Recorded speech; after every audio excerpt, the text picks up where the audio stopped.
Музарапшина Жылзай Маралбек қызы. Сынып жетекшілік жаныма жақын, оқушы үнмен үндесетін, ұстаздық жолдағы басты қызметтің бірі деп білемін. Сынып жетекші кім деген сұраққа алдымен жауап берер болсам, сынып жетекші оқушы идеалы, адами тұлғаны бойына қалыптастырушы, рухани тәрбие бере отырып мәдениетке шақырушы. Мектебімізде тұрақты түрде 6 кіші мектеп, 18 түрлі жоба өз қызметін үздіксіз жүргізіп келеді. Менің сыныбым жан-жақты дамыған шығармашылық оқушылар қатарынан. Олай болса, мен сіздерді өз сыныбыммен танысуға шақырамын. Жол полицияның көмекшілері отанымыздың патриот болу және құқықтық сана сезімін арттыру. Жас сарбаз, отанымызда адал сүю, адал болу, өзге халықтармен дос болу. Адал ұрпақ, біз секілді, адам бол, адал бол.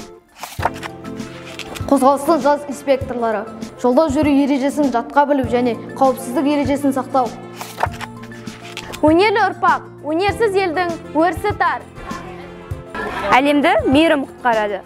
Күтпеген жерден келген қуаныш, төгілген мейірім, шашылған шуақ, күтпеген жерден келген жылылық, осының бәрі ізгі ниетті жандардан келеді. Еріктілік қиналғанға қол ұшын созсам деген еріктіден шықса керек. Игі іспен айналысу, жақындарымызға жақсылық жасау, ол біздің қанымызға сіңген қасиеттердің бірі және дәстүріміз болып табылады. Біз осы дәстүрді сақтап қалуымыз қажет. Біздің сыныбымыздың еріктілер тобының жасағы қанатты достарымызға ұялар ілумен айналысудамыз.